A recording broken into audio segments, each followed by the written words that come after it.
Le musée du Quai Branly Jacques Chirac est situé dans le 7e arrondissement de Paris, le long du quai de la Seine qui lui donne son nom. Comme vous le voyez, nous sommes au théâtre de verdure du musée.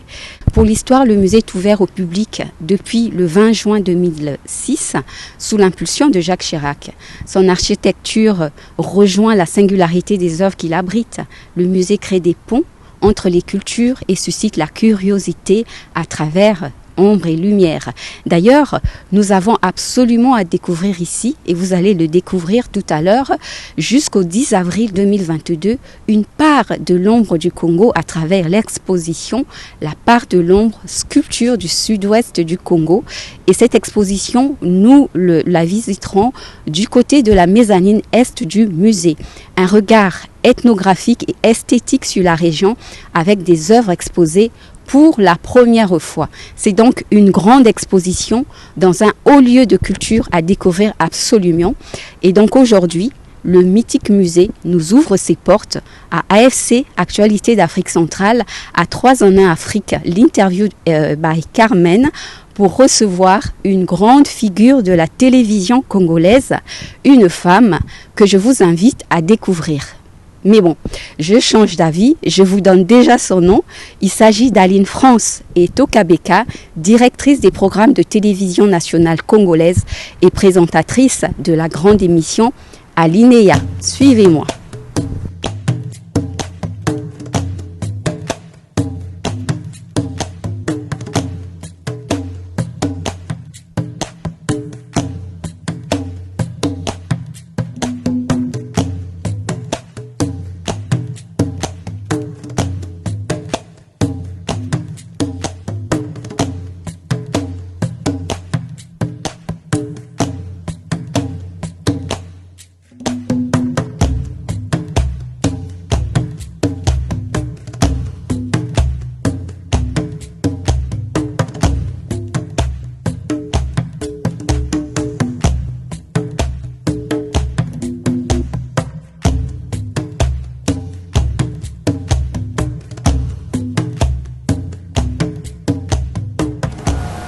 Je suis avec Aline France Etokabeka, directrice des programmes de la télévision congolaise et surtout grande animatrice de l'émission Alinéa, une émission qui jouit d'une grande audience au Congo-Brazzaville.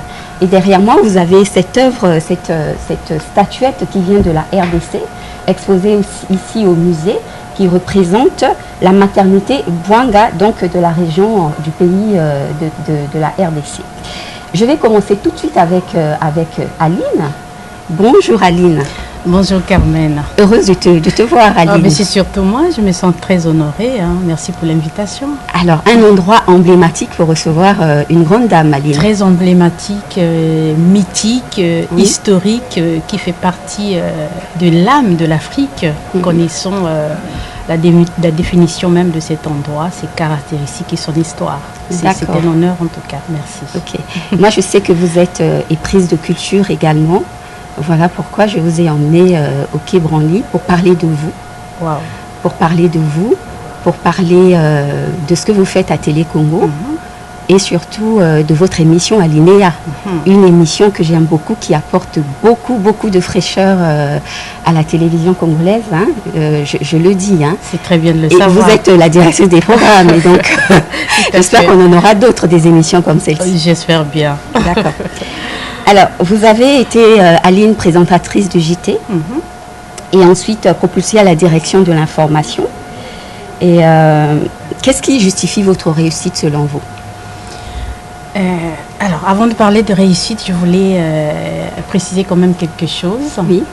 Je suis journaliste tout à fait, présentatrice, reporter, tout ce que un journaliste ou une journaliste peut faire dans une chaîne, soit de télé ou de radio ou de presse écrite.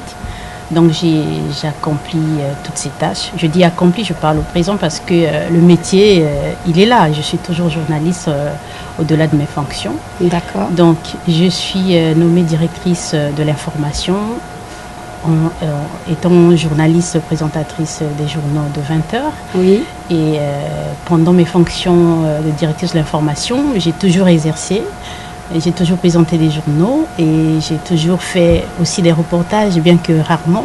Oui. Et j'ai fait des tribunes, j'animais des grandes tranches quand il y a une très grande cérémonie nationale, des événements présidentiels. Donc on animait ces tranches-là. Et jusqu'à aujourd'hui être directrice des programmes. Alors qu'est-ce qui justifie cette ascension? Oui, qu'est-ce qui justifie mérité cette ascension? ou pas mérité? C'est toujours pas bien de parler de soi, mais je pense que la chance que nous avons, c'est de faire un métier où le verdict, il est public, hein, il est immédiat. La prestation se voit par tout le monde et on évolue aussi devant le public. Donc le public voit bien d'où on est parti et comment on avance et où est-ce qu'on est arrivé. Et pour mon cas, je pense qu'il n'y a pas trop de surprises. Je suis partie d'un bas niveau jusqu'à arriver, si on peut appeler ça le sommet, puisque je fais partie du staff de Télécongo. Et le bas niveau, c'est lequel? Le bas niveau, c'est que je suis arrivée à Télécongo en tant que stagiaire. D'accord. Donc j'ai commencé en tant que stagiaire, passionnée par le métier de la communication, du journalisme. Donc stagiaire jusqu'à être confirmée journaliste très rapidement, hein, je le précise. En combien de temps à peu près? J'ai été confirmée, j'ai dit au bout de 6 mois, parce que j'ai évolué très rapidement. Quand je suis arrivée, nous étions une vague de personnes, une nouvelle génération à cette époque-là qui arrivait fraîchement de l'université. Donc j'en faisais partie. Et quand on arrive, on apprenait le métier sur place parce que dans nos universités, il n'y a pas trop le côté pratique. Et vous avez été à l'université à Paris et à Brazzaville? J'ai fait l'université à Brazzaville et à Paris ensuite. Donc à Brazzaville, j'ai fait une partie de mes études en langue vivante étrangère parce que j'étais très passionnée des langues. Donc tout se faisait en anglais. Et je parlais couramment anglais. Et vous parlez couramment anglais? Je dis je parlais parce que j'ai perdu un peu, vous savez, la langue c'est la pratique. La pratique, c'est vrai qu'il y a des notions, je parle anglais, mais je parle anglais, mais peut-être pas comme un anglophone, mais je parle anglais. Okay. Et aujourd'hui, bon, je suis journaliste confirmée par mon évolution. Et quand on arrive, en fait, on a trouvé des grandes sœurs et des grands frères du métier qui étaient là, qui nous ont suivis de très près et qui ont détecté en chacun de nous quelques qualités, quelques prédispositions, des prérequis. Et ensuite, ils nous ont accompagnés parce qu'on n'avait pas le métier de terrain. Donc on nous a encouragés, on nous a épaulés jusqu'à ce que personnellement au bout de 6 mois, j'ai été confirmée. Je commençais à faire mes reportages toute seule. J'avais même tout un matériel audiovisuel parce que j'étais très passionnée par les reportages People. Oui. Donc j'allais sur le terrain toute seule, je filmais et j'arrivais à la station. Je travaillais avec des monteurs et des réalisateurs et j'ai produisais comme ça mes reportages qui passaient dans les éditions de Télécongo. Et donc voilà à peu près mes débuts à Télécongo et jusqu'à ce que cela justifie mon évolution parce que avec la passion on est capable de tout. Et je pense que ma passion m'a permis de m'affirmer, d'asseoir mes qualités et aujourd'hui je suis là. D'accord. Voilà. Et comment se passe la journée d'une directrice des programmes à Télécongo? La journée d'une directrice des programmes. Alors, vous savez, les programmes déjà, pour définir le terme, ce sont les contenus, ce qui passe à l'antenne 24 heures sur 24. Donc moi, je suis chargée donc de regarder, de peaufiner et de programmer tout ce qui passe à l'antenne. Vous êtes aussi force de proposition? Exactement, mais c'est mon fort parce que je ne vais pas vous le dire, les étapes par lesquelles je suis passée, je pense que j'ai quand même laissé les traces et je ne suis pas peut-être bien placée pour le dire, les traces sont visibles. Donc je suis forte de proposition et j'aime innover, j'aime créer, je suis une conceptrice née en fait. D'accord. Voilà. C'est ce qui me définit. Et vous êtes passionnée comme vous l'avez dit? Je suis très passionnée. Oui. Et quels sont vos défis? Vous êtes directrice des programmes. Quels sont vos défis actuels au niveau de la télévision congolaise? Les défis sont bien connus parce que nous ne sommes pas sans ignorer qu'à Télécongo, on a besoin que notre public nous fasse confiance de plus en plus. On est beaucoup critiqué par ce que nous faisons. On est beaucoup critiqué parce que on nous taxe de ne pas trop proposer ce qui plaise réellement à notre public. En dehors de notre programme phare qui est le journal télévisé, on a aussi des émissions comme Alinéa et qui sont très bien produites. Alinéa, il y a surtout beaucoup de politique. Oui, il y a beaucoup de politique, c'est normal, c'est en rapport avec notre ligne éditoriale. Nous sommes une chaîne nationale, nous ne sommes pas une télévision privée, nous sommes la chaîne qui accompagne en premier lieu l'action du gouvernement et de l'autre côté faire écho au gouvernement des attentes du peuple. Donc parler beaucoup plus de politique et dans notre pays, je pense que ça se justifie quand même. Quels sont vos projets, Aline quelles sont les nouveautés que vous projetez pour la télé congolaise? Les nouveautés, les projets font partie de mes défis à Télé Congo en tant que directrice de programme. Comme je l'ai dit tout à l'heure, on a du travail à faire pour satisfaire nos téléspectateurs. Donc on travaille à ce que nous créons des contenus qui aillent droit dans le cœur de nos téléspectateurs, qu'ils sentent vraiment que là, nous travaillons pour eux, nous travaillons pour leur donner des informations de qualité à travers nos différents programmes en dehors du journal et à rendre nos émissions attractives. Donc en mettant en place des innovations, la nouvelle technologie et puis surtout se baser sur la formation du personnel parce que c'est un gros problème. On a du personnel qualifié, c'est vrai, mais c'est toujours bien de faire des recyclages et de mettre les gens à niveau. Mais c'est ce qui manque généralement à Télé Congo parce qu'on n'est pas trop gâté de ce côté-là.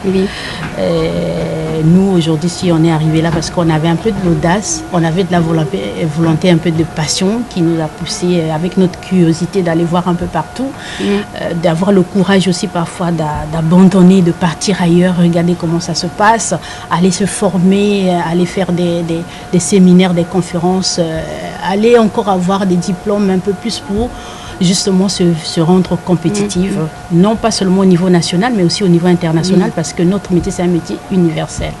Donc, je pense qu'au niveau Télé Congo, le personnel a besoin d'une formation, que ce soit au niveau du personnel technique, au niveau des journalistes et des animateurs. Donc ça, c'est notre besoin. On y travaille pour que tout cela soit concrétisé. Est-ce que vous avez les moyens de votre politique? Ah, bien sûr que oui, on a les moyens de notre politique parce que nous sommes Télé Congo. Télé Congo, c'est la chaîne nationale, donc qui vit des contributions du peuple congolais et qui vit des subventions de l'État. Donc l'État ne peut pas manquer de moyens de relever ce défi-là, parce que Télé Congo, c'est quand même son instrument, l'instrument qui constitue donc le miroir du pays.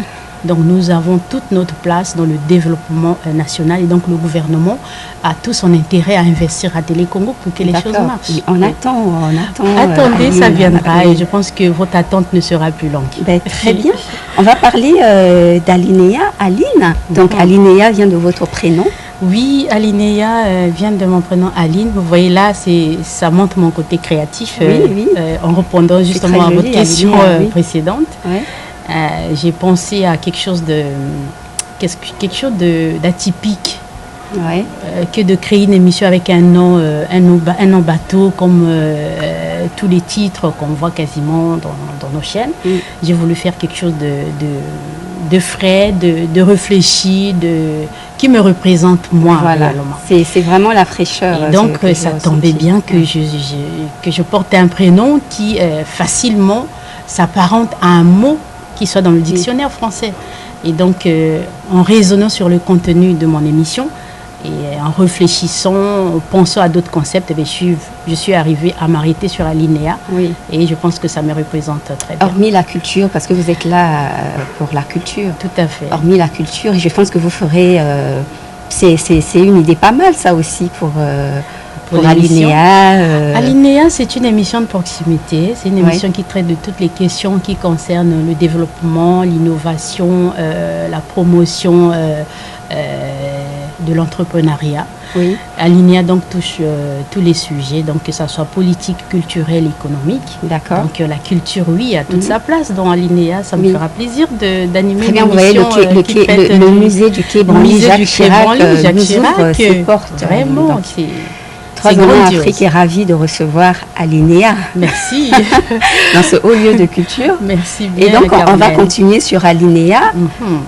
Comment te vient ton inspiration à toi? Mon inspiration vient de ma tête et de mon envie de toujours faire mieux. Et quand j'ai quelque chose qui me taraude l'esprit, en lien surtout avec l'actualité, j'essaie d'aller plus loin, de creuser, et je réfléchis, je pense à quel concept mettre en place, quelle thématique aborder pour apporter un peu plus dans le traitement de ce sujet-là. Donc c'est ce qui m'inspire, et finalement j'arrive à dénicher des personnes capables de venir sur le plateau et en parler. Et quels sont justement, lorsque vous dénichez ces personnes, quels sont les critères que vous fixez? Les critères, c'est des personnes qui doivent être créatives, des personnes qui sont porteurs de projets, porteurs d'idées, des personnes qui ont quelque chose à apporter en fait dans la marche de notre développement national. Et je pense que jusque-là, le public n'est pas déçu de voir mes invités qui viennent sur le plateau pour traiter des sujets sur Alinéa. Je vais vous poser une question indiscrète, Aline. Pourquoi êtes-vous à Paris? Pourquoi je suis à Paris? Oui. Mais Paris, vous savez, Paris, on va dire, c'est la capitale de l'Afrique déjà. Paris, c'est notre ville. Paris, c'est chez nous. Paris, c'est notre deuxième nous en dehors de l'Afrique. Donc, je suis à Paris pour des raisons personnelles et professionnelles. D'abord personnelles, parce que... je pense que ce ne sera pas trop bien de le dire, mais pour des raisons personnelles, des raisons familiales. Et comme je suis très passionnée, partout où je vais, j'apporte toujours mon micro, j'apporte toujours mon métier. Et je me dis, mais pourquoi ne pas mettre à profit ce séjour pour faire quelque chose? Et voilà pourquoi j'ai pris quelques initiatives. Et aujourd'hui, je pense qu'il y a eu écho, puisque grâce à ces initiatives, je suis l'invitée de 3 ans en Afrique. Avec plaisir. Je suis honorée. Et ces initiatives, on pourrait les voir quand, ces initiatives? Les initiatives sont visibles déjà sur Télé Congo. À travers quelques productions que vous allez voir à mesure qu'on avancera, parce que j'en ai eu à faire beaucoup avec la diaspora. D'accord. Et j'ai invité des jeunes Congolais porteurs de projets, ceux qui ont déjà investi au Congo, ceux qui comptent le faire, ceux qui ont besoin d'accompagnement, ceux qui ont besoin de soutien, ceux qui ne connaissent pas bien le terrain et qui ont besoin de conseils. Et donc j'ai reçu un panel de la diaspora qui, chacun avec son projet et ses idées, est venu en fait les exposer sur mon plateau d'Alinéa spécial Paris. Spécial Paris. Oui. Et donc, Aline, vos initiatives sont très appréciées au Congo. Ça, je vais plus le dire. Merci. Et vous avez été plusieurs fois primée. Vous avez été primée, vous avez reçu un diplôme d'excellence. Oui, pour votre professionnalisme et pour la bonne présentation du journal, décerné par Studio 210. Ah, vous savez tout ça? Ah ben oui, je suis aussi journaliste. C'est très bien. Vous avez reçu un autre trophée qui est décerné lors de la Nuit du mérite congolais. Tout à fait. Et donc, Aline, récemment, oui. Vous êtes une femme déterminée. Et en dehors de ça, j'en ai reçu bien d'autres auparavant. Oui. J'ai l'Oscar de la presse congolaise, l'Oscar de meilleure présentatrice vous avez tout raflé, des journaux. J'ai eu un deuxième prix aussi en tant que meilleure présentatrice des journaux. Wow. Et j'ai eu un prix de l'Association des Nations Unies pour la promotion de la démocratie. Ah oui. Qui m'a décerné un prix en fonction de mes responsabilités en tant que directrice de l'information, parce qu'ils m'ont suivi de près, ils ont pensé qu'il y a eu du changement et des innovations, et ils ont pensé m'attribuer un prix. D'accord. Et un autre prix aussi en rapport avec l'émission Alinéa. Oui. Parce qu'ils l'ont qualifié d'émission de proximité, qui traitait des sujets qui étaient quand même attendus, mais qu'on ne voyait pas souvent à Télé Congo. D'accord. Et donc voilà, il y a beaucoup en termes de prix. Je vais m'arrêter là. Oui, vous allez vous arrêter là. Je pense que ça va pas s'arrêter là pour vous. Bon. Ce que j'allais dire, vous êtes une femme vous êtes une femme, vous êtes déterminée, passionnée. Et actuellement, on parle de la valorisation des compétences féminines. Comment cela se passe au quotidien à la télévision nationale congolaise? Alors, à la télévision, cela commence d'abord par la tête. Regardez la configuration de la hiérarchie Télécongo. Oui, dites-nous. Nous avons en tête un directeur général, parce que c'est un homme, en la personne de M. André Ondélé. Ouais. Donc, notre directeur général, mon chef, que je salue. Oui, oui. Donc, à côté de André Ondélé. Que je salue aussi. Ah, merci. Bonjour, monsieur Ondélé. À côté de André Ondélé, nous avons 6 directions centrales, parmi lesquelles la direction des programmes. Et dans ces 10 directions centrales, il y a, on va dire, 4 femmes. C'est pas rien. Donc, on est au-delà de ce qui devait être normal. On va dire que la promotion de la femme à Télécongo est quand même respectée et puis concrétisée. Et puis sur le terrain, au niveau du personnel, on dit que notre métier se féminise de plus en plus. Et nous avons cela à cœur. Et dans nos rédactions, dans nos différents services, il y a beaucoup de femmes qui émergent, en tout cas, dans les émissions, dans les productions, dans la présentation des journaux. Et je pense qu'au niveau de Télécongo, question parité, en tout cas, le problème ne se pose pas. D'accord. Et donc, on va revenir pour parler de culture. Et tout à l'heure, juste après notre interview, nous allons déambuler à travers le musée pour découvrir, pour faire le parcours de l'exposition qui a cours actuellement au musée sur, ça s'appelle la part de l'ombre. Il s'agit des cultures, des sculptures de la RDC. Et donc, la question que je voulais vous poser par rapport à ça, c'est comment, à travers Alinéa, vous pouvez susciter l'engouement des téléspectateurs congolais à la culture. À la culture, au niveau du musée, déjà, je pense qu'on ne peut pas arriver au musée, avoir une telle occasion et en sortir sans rien faire. On va travailler à faire en sorte que, à notre niveau, nous essayons de faire la promotion. Oui. Non pas du musée, non pas que du musée, mais des œuvres de l'Afrique qui sont représentées ici, notamment l'Afrique centrale. Oui. Et à travers ces œuvres, il y a toute une histoire de nos peuples, toute une histoire de nos vies, de notre identité. Je pense qu'il n'y a personne qui sera pas intéressé quand on parle d'elle, on parle de sa vie, on parle de son passé, on parle de son avenir à travers ce qui est représenté ici.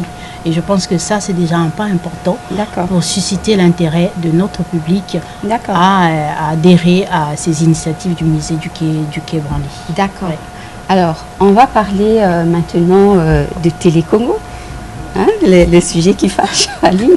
Ah bon, il y a des sujets qui fâchent, je ne savais pas. Bon, je sais que ça ne dépend pas seulement de vous. Télécongo, il y a le ministre, il y a le DG. D'accord. Et donc, on va faire très attention. Mais vous avez déjà répondu à beaucoup de questions. Il y avait la question sur votre apport dans la programmation, vous l'avez déjà dit. Il y avait la question sur les faiblesses que connaît Télécongo face à la concurrence. Vous l'avez déjà dit, vous voyez, je n'ai pas posé, j'ai pas eu besoin de poser ces questions. Maintenant, je veux savoir, qu'en est-il de la couverture des événements internationaux où on ne trouve pas Télécongo? On ne trouve pas Télécongo. Est-ce que je suis la personne habilitée à répondre à cette question? Dites-nous. À l'étranger, ça dépend du directeur général, ça dépend du ministre de la Communication, ça dépend du gouvernement.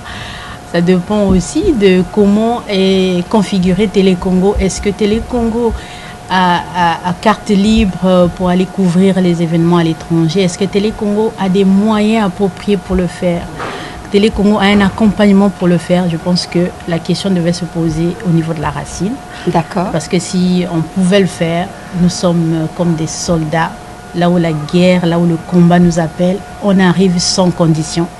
Et je pense qu'aller faire son métier à l'étranger de temps en temps, c'est gratifiant, c'est même ça qui fait évoluer le talent, c'est même ça qui fait asseoir la compétence. Donc si vous remarquez qu'il n'y a pas Télécongo généralement dans la couverture des événements à l'étranger, généralement c'est dû à l'accompagnement qui est très faible. D'accord. Oui. Récemment, le Premier ministre parlé de la valorisation des compétences congolaises à l'étranger. Pourquoi ne pas y faire recours, par exemple, pour la couverture d'événements internationaux? Bon, déjà, nous, quand il y a des événements au niveau international, quand nous sommes représentés, nous, je parle du Congo, oui. Nos autorités, vous les connaissez, hein, très pragmatiques, très portées vers les sujets qui concernent le développement international, la diplomatie. Oui. Et donc, il y a toujours une équipe qui accompagne ces autorités-là. Parlant du Premier ministre, il y a toute une équipe de communication du Premier ministre.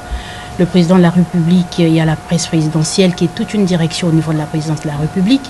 Donc, de ce côté-là, la couverture se fait de manière parfaite, je veux dire. D'accord. Maintenant, d'autres événements où il n'y a pas les autorités, mais Télé Congo en tant que structure médiatique qui peut prendre des initiatives et envoyer des équipes sur le terrain, c'est là où il y a un peu de problème parce qu'on n'a pas assez de moyens pour arriver à combler ce défi. C'est un gros défi, oui, tout à fait. D'accord. Alors, on va parler de toute autre chose, Aline. Ça concerne toujours la télévision congolaise. D'accord. Alors, dites-nous, vous en êtes encore à la télévision analogique? Quand on voit les images et tout, c'est pas très bien. La fameuse je vous fais une confidence. Moi, je n'avais pas imaginé que vous seriez comme ça. C'est vrai. À la télé, on vous imagine différemment. C'est vrai. Oui. En bien ou en mal? Vous êtes mieux, là. Je suis mieux voilà, physiquement en vrai, comme on le dit. C'est vrai que vous n'êtes pas la première personne à me le dire. Et c'est dû à quoi, ça? En fait, on va pas se le cacher. Moi, je suis quelqu'un qui, parfois, aime dire les choses telles qu'elles sont. On a un grand besoin en matériel technique. On a le matériel qui est à notre disposition, qui n'est pas toujours à la hauteur de nos besoins. Donc, je pense que cela justifie vos remarques. Hein. On a des caméras qui ont besoin d'un nouveau coup de souffle pour faire mieux. Voilà pourquoi vous voyez que des fois, on sort à l'antenne un peu décousu. Vraiment. Pendant qu'en réalité, on n'est pas comme hein. ça. Oui, donc, cela nécessite un petit coup de pouce à Télé Congo et aussi le personnel à former pour arriver à manier le matériel qui a parfois besoin d'une curiosité du personnel, de la personne qui est chargée d'utiliser le matériel. Donc, d'accord. Voilà. Et donc, Aline... nous avons terminé notre interview. Déjà. Mais avant, déjà, donc c'était magnifique. C'était très bien. Bah, très bien. Et, mais avant, je voudrais vous dire qu'on va aller visiter l'exposition qui est d'actualité aujourd'hui au musée du Quai Branly Jacques Chirac. L'exposition s'appelle La part de l'ombre, sculpture du sud-est du Congo de la RDC. C'est une exposition qui a commencé le 14 décembre, qui va ça va jusqu'au 10 avril 2022. Okay. Eh ben, c'est une. Je vous lis un peu ce que j'ai pu prendre comme information.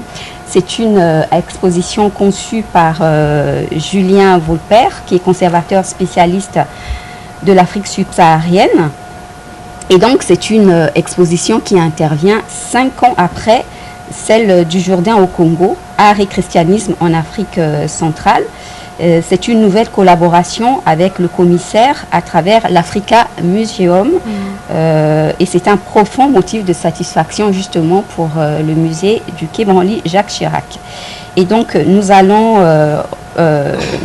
visiter ces œuvres. Hein. Il y a 163 objets qui datent des années 1875 aux années 1950.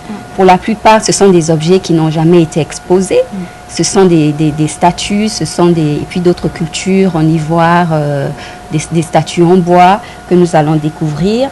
Ça vient de la région du pays de la RDC, donc des régions de PND, je ne sais pas si je prononce bien.